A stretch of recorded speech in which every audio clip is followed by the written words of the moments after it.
Salam, mən Dean Gibson. Arxeologiya və İslam silsiləsindən növbəti video proqramımıza xoş gəlmisiniz. Bizim Müqəddəs Şəhər adlı sənədli filmimizi izləyənlər yaxşı xatırlayar. Mən orada belə demişdim. Həzrəti Muhammedin zamanına və ondan əvvəlki dövrə aid heç bir qədim xəritədə Məkkə adına rast gələ bilməzsiniz.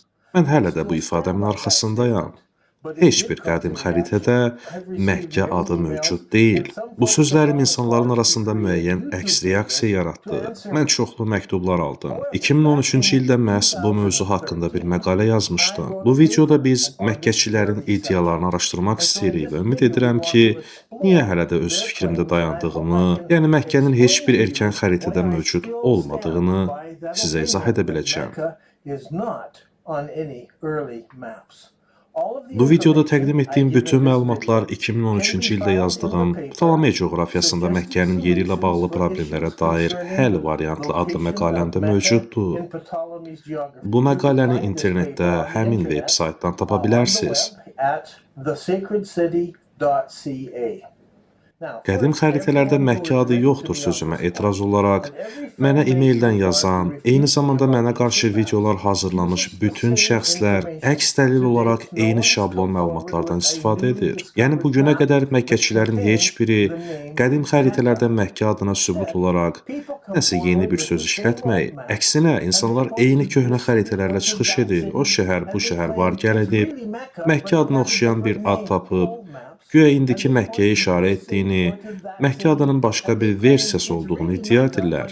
Yəni hələ heç kim hər hansısa qədim xəritədə Məkkə adı olan bir xəritə tapıb, dediyini açıq şəkildə sübut edə bilməyib. Dırnaqarası tapıntılar həmişə nəsə başqa bir ad olur. Ən çox rast gəlinən ad Makorabadır.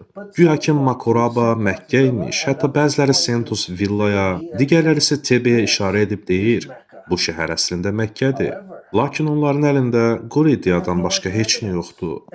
Sadəcə bu şəhərlərin qədim xəritələrdə olması və Ərəbistanın mərkəzində yerləşməsini iddia edirlər və salam. Məkkə olduğunu iddia etdikləri adını çəkdiyim şəhərlərin Betius çayının yanında olmalarına baxmayaraq, yenə də iddia edirlər ki, o çayın sahilində yerləşən şəhər güya Məkkə imiş.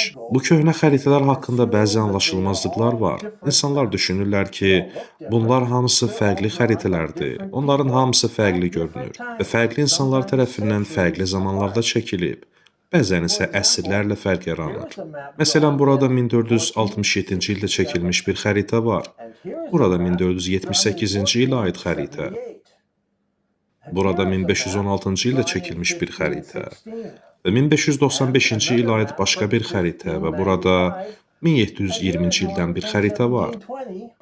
Siyahı beləcə davam edir. Bu xəritələrin hamısı fərqli görünür, amma əslində hamısı eynidir. Hamısında bir ortaq cəhət var. Hamısı Ptolemeus Claudius kimi qeyd olunub. Bəziləri isə sadəcə Claudius olaraq yazılıb. Bu nə deməkdir? Hərçənd bu xəritələr 1400 və 1500-cü illərdə çəkilib, lakin əslində hamısı Claudius Ptolemeydən alınmış məlumatlara əsasən tərtib edilib. Ptolemey eramızdan əvvəl təxminən 90-160-cı illərdə İskəndəriyyədə yaşamış bir coğrafiyaşünas idi. Yəni İslamdan təxminən 400 il əvvəl. O, çoxlu xəritələr çəkmişdi, amma onun ən böyük nailiyyəti qlobus olub. Dairəvi bir qlobus üzərində çox saylı yerlər qeyd etmişdi. Lakin onun xəritələri və qlobusu günümüzə qədər gəlib çatmayıb. Bugün yalnız onun The Geography adlı kitabı mövcuddur. Həmin kitabda şəhərlər və bəzi xüsusiyyətləri, həmçinin onun öz şaquli və üfüqi koordinat sistemi göstərilir. The Geography 8 cilddən ibarətdir. Birinci cild onun istifadə etdiyi sistemin metodunu izah edir. Sonra ikinci, 7-ci cildlərdə yerlərin siyahısı və onların koordinatları verilir. Son cilddə isə onun dövründə məlum olan 26 bölgə təqdim edilir. 15-ci əsrin əvvəllərində onun əsərləri yenidən kəşf edildi və Yunan dilindən Latın dilinə tərcümə olundu. Bu isə qlobal koordinat sistemi ideyasını ortaya çıxardı. Bu, Avropa coğrafiya düşüncəsində inqilab yaratdı. 1477-ci ildən başlayaraq 1560-cı illərə qədər insanlar Ptolemeyə və onun 3 ölçülü qlobusundan bizə qalan koordinatlara əsaslanaraq xəritələr çəkirdilər.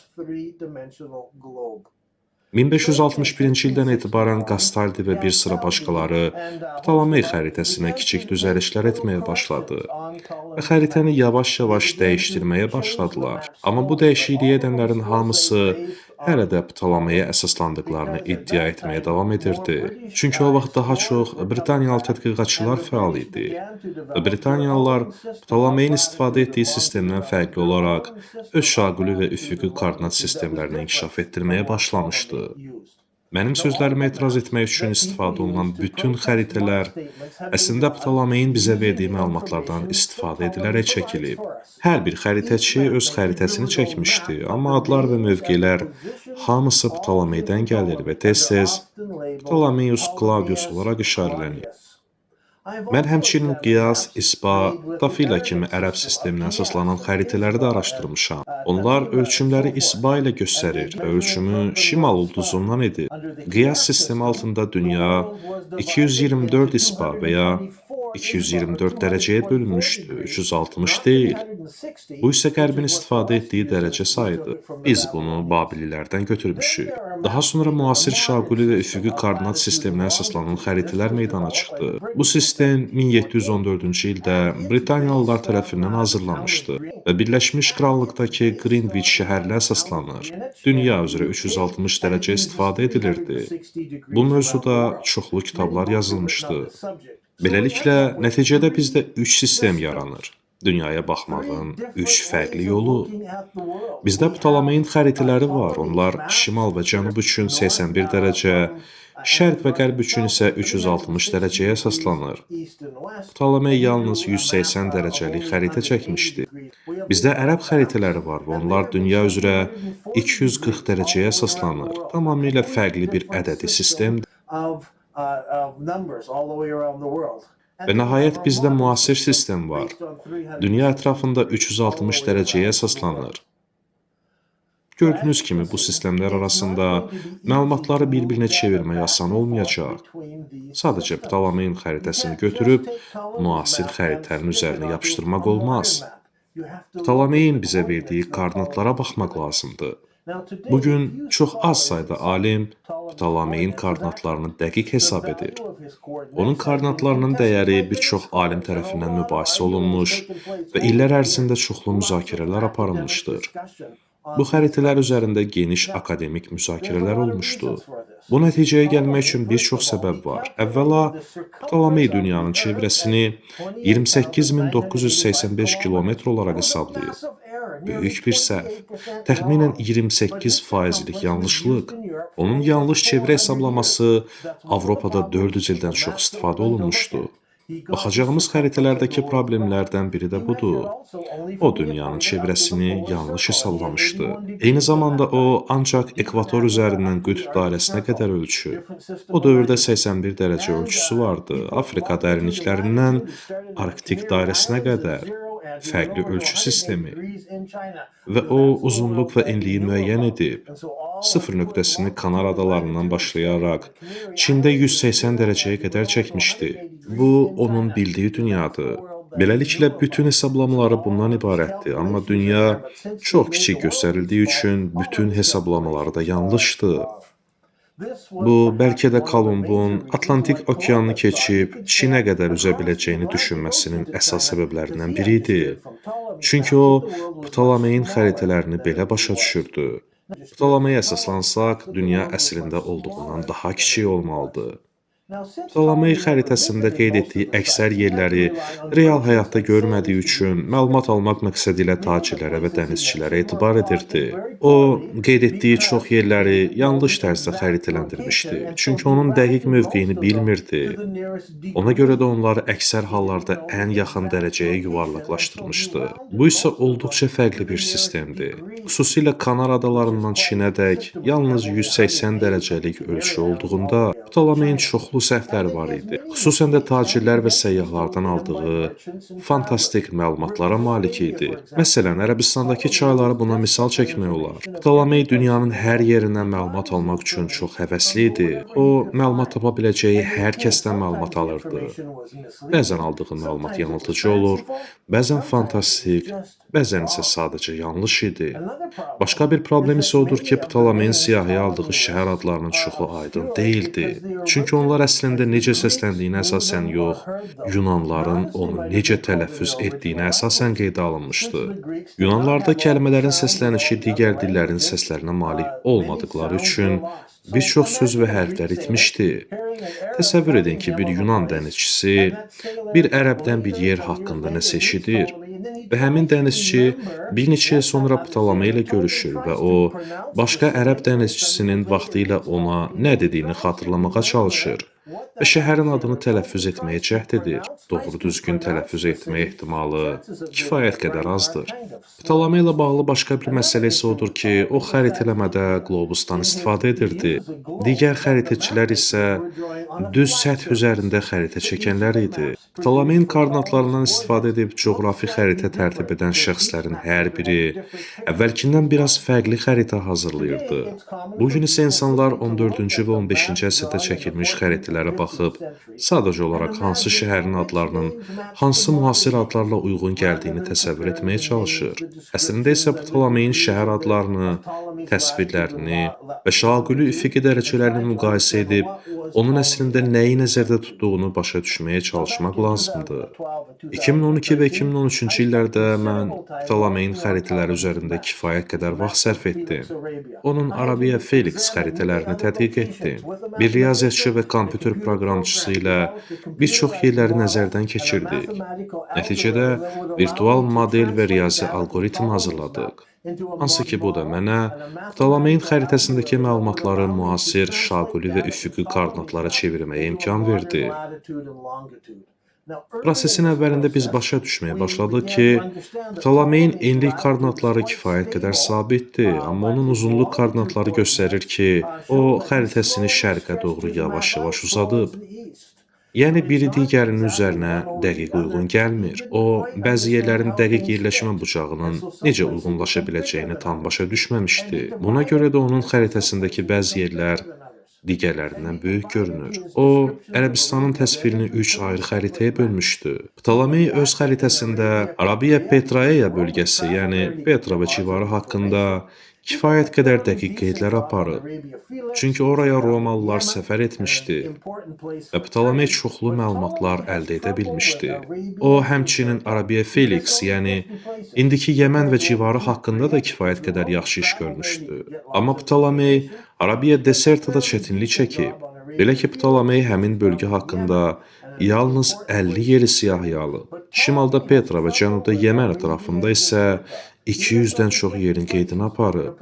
Buna görə biz Ptolemeyin xəritəsini araşdıranda düşünməliyik. Oradakı qədim şəhər adlarının əslində dövrümüzdəki hansı şəhərə aid olduğunu bilmək üçün nəyə əsas götürə bilərik? Sir pərdəsini aralamağın açarı xəritədə qeyd olunan Ərəbistandakı çaylara baxmaqdır. Belə etdikdə, heç də bəziləri kimi əzbərə, rahat şəkildə Məkkəni Makoraba, Sentos və ya Tebe ilə eyniləşdirə bilməyəcəyimizi anlamış oluruq. Çünki Ptolemey bizə həmin yerdən Betius çayının axıb getdiyini deyir. Bu, müasir coğrafiyaçılar üçün də bir problemdir. Çünki bugün Ərəbistanın heç bir yerində aktiv axar çay sistemi yoxdur. Lakin Ptolemey açıq şəkildə bu çayın mənsəbini Ərəbistan sahilində Tebe şəhərinin cənubunda göstərir. Həmçinin Hind okeanına axan 2 çay və Fars körfəzinə axan bir çayı qeyd edir. Bu çayların o xəritədəki mövcudluğu Ptolemeyin xəritələrinin dəqiqliyinə dair bəzi şübhələr yaradır. Lakin mən bütün Ərəbistan boyunca səyahət etdikcə bu çayların nəyi hara aid etməsini anlamağım üçün açar rol oynadığını başa düşməyə başladım. Diqqət edin ki, çay yataqları olduqca vacibdir. Zaman keçdikcə şəhərlərin və kəndlərin adları dəyişir. Onlar xarabalığa çevrilir, dağılır və yox olur. Amma axar çaylar bəzi hallarda bir qədər yön dəyişsələr belə hələ də mövcuddur. Çayın əvvəllər haradan axdığını göstərən faktları tapmaq olduqca asandır. Ona görə də mən inanıram ki, bu çaylar Ptolemeyin kitabı ilə bugün tanıdığımız yer kürəsi arasında körpü yaradır. Xəritədə görəcəksiniz ki, Betius çayı açıq şəkildə Sentos və Tebi şəhərlərinin cənubunda yerləşir. Ptolemey bu yerləri aydın şəkildə sahil boyu ərazilər kimi qeyd edib. Bəzi insanların düşündüyü kimi daxili yer kimi təqdim etməyib. O, əlavə olaraq siyahılar tərtib edib və sahil boyu yerlərin adlarını bir siyahıda, daha içərilərdəki yerlərin adlarını isə başqa bir siyahıda qeydə alıb. Məkkəçilərin indiki Məkkəyə çalaq etməyə çalışdığı Makoraba şəhəri Ptolemeyin xəritəsində daxili şəhər kimi, Sentus və Tebe isə aydın şəkildə sahil, yəni şəhərlər kimi qeyd olunub. Əgər biz o şəhərlərin dövrümüzdəki dəqiq yerini müəyyənləşdirmək istəyiriksə, Betius çayının harada yerləşdiyini anlamalıyıq. Betius çayının mövqeyini düzgün müəyyən etsək, bu bizə xəritənin qalan hissəsini də düzgün anlamağa kömək edəcək. Yəni puzzle'lar tam yerinə oturacaq. Sahil xətti haqqında bizə məlum olan ən qədim təsvir Periplus Marius Erythrae adlı qədim kitabdan gəlir. Bu əsər bugünə qədər yazılmış ən qədim mənbələrdəndir. Orada sahil boyunca Ərəbistanın mərkəzi hissəsində nə bir çaydan, nə də limanlardan bəhs olunur. Bu kitab Ptolemeyin öz xəritəsini çəkməsindən az əvvəl 1-ci əsrdə yazılmışdı və həmçinin sahil boyunca heç bir çaydan söhbət açılmır. Betius çayı Ptolemeydən sonraki bütün xəritələrdə görünür.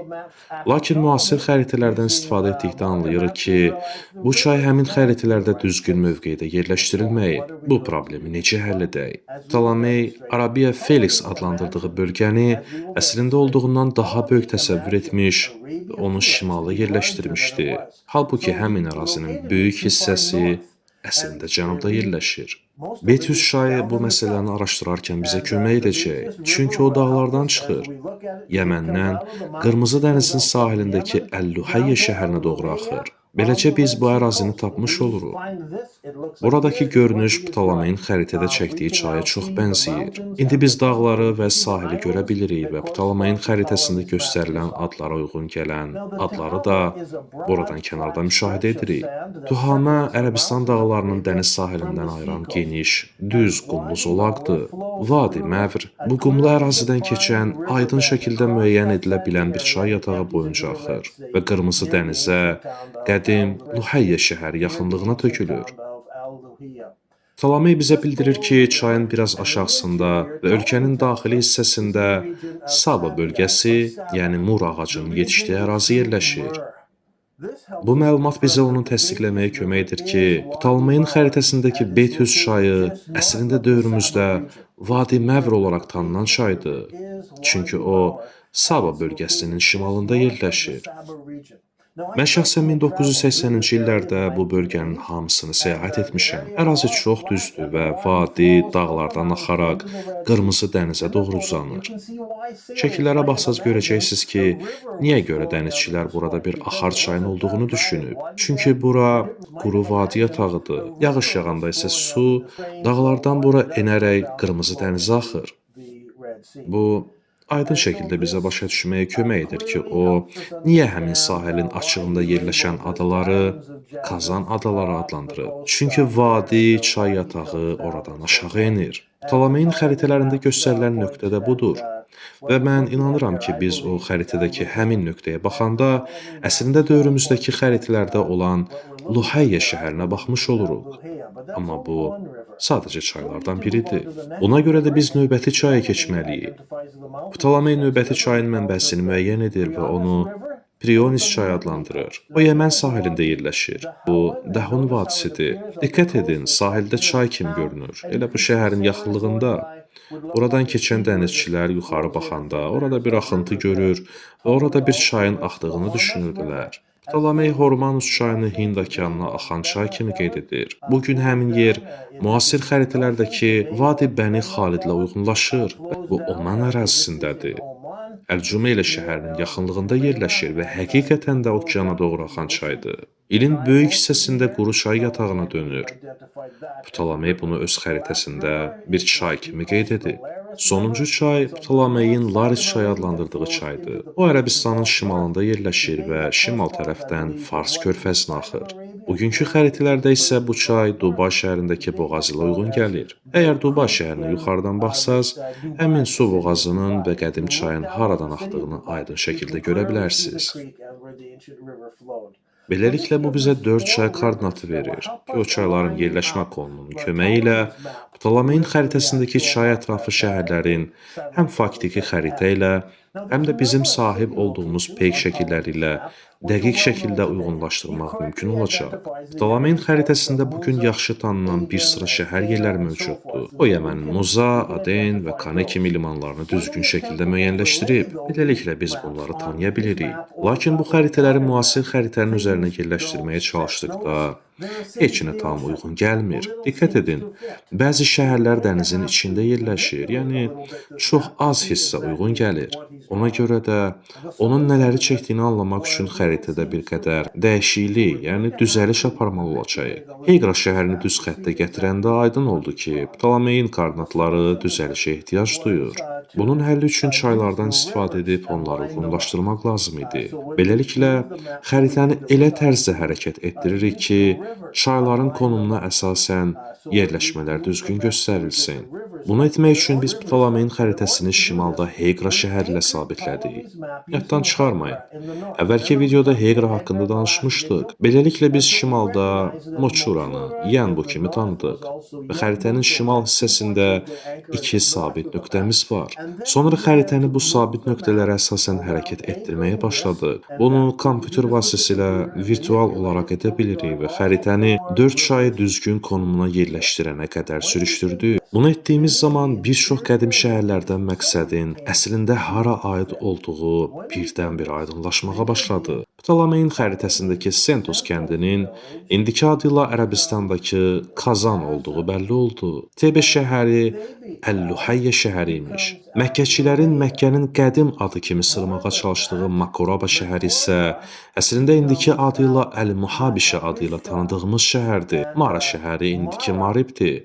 Bura böyük su anbarının yerləşdiyi yer idi və İslam tarixi üçün önəmli məkandır. Saudat isə Sənadır. Ptolemeyin xəritəsindəki Safar isə indiki adı ilə Zafar şəhəridir. Hind okeanı sahilində Petros isə Səlaladır. Mosohadan məqsəd isə Sumhurandır. Biz bu tənzimləmələri çayların yerləşməsinə əsaslanaraq etdikcə şəhərlərin koordinatları daha məntiqli görünməyə başladı və beləcə keçmiş dövr xəritə dövrümüzdəki xəritə ilə uyğunlaşmağa başladı. Aydındır ki, Ptoleme Səudiyyə Ərəbistanındakı Nafut səhrasının ölçüsünün xeyli az qiymətləndirmiş və xəritəsindəki yerlərin şimala doğru sürüşməsinə imkan vermişdi. Çünki o, Yəməni vacib sayırdı. Buna görə də Yəmən əslində olduğundan böyük göstərilmişdi və Ptoleme Səudiyyə Ərəbistanındakı səhraların daha kiçik olduğunu zənn etmişdi. Bu düzəldilmiş xəritədən biz asanlıqla Ptolemeyin nəyi nəzərdə tutduğunu anlaya bilirik. Və eyni zamanda o da bizə bir daha aydın olur ki, Məkkə adı Ptolemeyin koordinatları əsasında hazırlanmış heç bir xəritədə göstərilməyib. Mədinə əhəmiyyətli şəhər kimi yerləşdirilməmişdi. Bu, Marib su anbarının 570-ci ildə dağılmasından sonra baş verəcəkdi. İndiki saxta Məkkə isə Səudiyyə Ərəbistanında şəhər kimi yalnız Həzrəti Muhammedin vəfatından 60 il sonra yaranmağa başlamışdı. Ona görə də təbii olaraq Ptolemeyin xəritəsində mövcud ola bilməzdi. Ətraflı məlumat əldə etmək istəyirsinizsə, ekranda göstərilən veb sayta daxil ola bilərsiniz. Burada siz Ptolemeyin şəhər siyahılarını, eyni zamanda bütün koordinatlarını görə bilərsiniz. Mən Dan Gibson və bu, arxeologiya və İslam silsiləsindən növbəti video proqramımız idi.